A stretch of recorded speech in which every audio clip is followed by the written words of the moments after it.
മോഡലിംഗിലാണല്ലോ ഞാൻ ആദ്യം വന്നത്.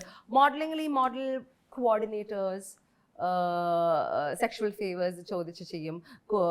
എൻ്റെ അടുത്ത് ഇൻഫാക്ട് ഇത് നമ്മുടെ ഈ ഒരു എക്സ്പോസ് ഇതൊക്കെ നടന്നുകൊണ്ടിരിക്കുമ്പം എൻ്റെ അടുത്ത് വളരെ ക്ലോസ് ആയിട്ടുള്ള ഒരു എക്സ് മോഡൽ, നൗ ആക്ടർ, അദ്ദേഹത്തിന് ബോളിവുഡിൽ നടന്ന എക്സ്പീരിയൻസിനെ കുറിച്ച് ഏതോ ആരുടെയോ മാനേജർ അദ്ദേഹത്തിൻ്റെ അടുത്ത് ഇങ്ങനെ യുനോ ചെയ്യാൻ ചോദിച്ചു. പക്ഷെ അദ്ദേഹത്തിന് തോന്നി അദ്ദേഹം സംസാരിച്ചാൽ അതിൻ്റെ സിറ്റുവേഷൻ മാറിപ്പോവും. സ്ത്രീകളുടെ ഒരു മൂവ്മെന്റ്, സ്ത്രീകളുടെ എന്ന് പറയുമ്പോൾ എല്ലാവരും അബ്യൂസ് ഇസ് അബ്യൂസ് അല്ലേ? അഡ്ജസ്റ്റ്മെന്റ് ആര് ചെയ്താലും അബ്യൂസ് ആര് ചെയ്താലും അത് ആണും പെണ്ണ് വ്യത്യാസമില്ലാതെ. മോഡൽ ഇൻഡസ്ട്രിയിൽ അങ്ങനെ നേരിട്ട് അനുഭവം ഉണ്ടോ? എനിക്കില്ല. എനിക്ക് ലൈക്ക് ഐ സെഡ് എനിക്കുണ്ടായ ആകെ ചെറിയ അനുഭവം ഞാൻ നേരത്തെ ഒരു ഇതിൽ പറഞ്ഞിട്ടുണ്ട്. ഞാനൊരു ആഡ് ചെയ്യാൻ വേണ്ടി കണ്ണൂർ അവിടെ ഒരു പോപ്പുലർ ഹോട്ടലുണ്ട്, ബെഡിൻ്റെ ആഡ്. അത് ഞാൻ നേരത്തെ പറഞ്ഞ സംഭവം. ഒരു കോർഡിനേറ്റർ വഴിയാണ് പോയത്.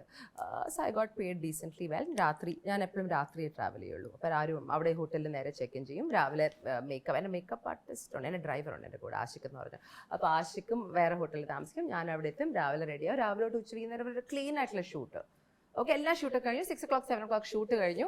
തിരിച്ച് ഞാൻ പോകാൻ ബാക്കി മണി കിട്ടാനുണ്ട്. അപ്പം ഞാൻ റൂമിലേക്ക് പോകുമ്പം ഈ വെഡിങ്ങിൻ്റെ കമ്പനിയുടെ ഓണർ അദ്ദേഹം റൂമിലേക്ക് വന്നു. അപ്പം പേയ്മെൻറ്റുമായിട്ടാണ് വന്നായിരുന്നു. അപ്പം എൻ്റെ അടുത്ത് 2-3 പ്രാവശ്യം ഉച്ചയ്ക്ക് വൈകുന്നേരം പറയുന്നുണ്ട്, രഞ്ജലി നാളെ പോയാൽ മതി, രഞ്ജലി നാളെ പോയാൽ മതി. എനിക്ക് ആ സിസ്റ്റം ഇല്ല. ബിക്കോസ് എനിക്ക് I don't like staying anyway. എനിക്ക് വർക്ക് കഴിഞ്ഞാൽ തിരിച്ച് വീട്ടിലെത്തണം. Because I like being home. So പോയാൽ മതി എന്നൊക്കെ പറഞ്ഞു കഴിഞ്ഞാൽ last what they do is റൂമിൽ വന്നിട്ട് അതെ കോർഡിനേറ്റർ പറഞ്ഞിരുന്നു രഞ്ജലി രാത്രി എൻ്റെ കൂടെ നിന്നിട്ടേ പോകുള്ളൂ. ഭയങ്കര പേടിച്ചിട്ടാണ് പറഞ്ഞു. അപ്പം ഞാൻ പറഞ്ഞു ആര് പറഞ്ഞു? ഞാൻ അറിഞ്ഞിട്ടില്ല. കോർഡിനേറ്റർ അയാളുമായിട്ട് ഇങ്ങനെ സംസാരിച്ചു, രഞ്ജനി ഹരിദാസിനെ ഞാൻ കൊണ്ടുവരാം, ഈ ആഡിൽ മോഡൽ ചെയ്യിപ്പിക്കും, അതിൻ്റെ കൂടെ ഞാൻ സെറ്റ് ചെയ്ത് തരാം, അന്ന് രാത്രി കഴിഞ്ഞ് രാവിലെ. അപ്പോൾ ഈ കാശ് അതും കൂടെ include ചെയ്തിട്ടാണെന്ന്. How did you react? Oh please, I had such a good time.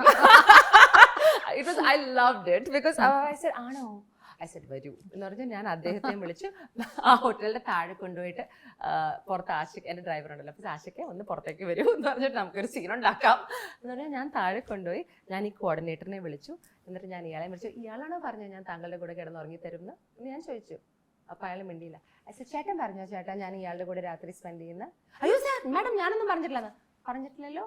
അപ്പോൾ നിങ്ങൾ തമ്മിലല്ലേ, നിങ്ങൾ സോൾവ് ചെയ്തോളൂ എന്ന് ഞാൻ. എന്നിട്ട് ഞാൻ പറഞ്ഞു എനിക്ക് എൻ്റെ വീട്ടിൽ പോകണമെന്ന് ഞാൻ പറഞ്ഞു. നമുക്ക് ഞങ്ങൾക്ക് ഭാര്യയുണ്ട്, കുട്ടികളുണ്ട്, എല്ലാം ഉണ്ട്. ദെൻ ഒബ്വിയസ്ലി അയ്യോ സോറി ആ സംഭവങ്ങളൊക്കെ നടന്നു.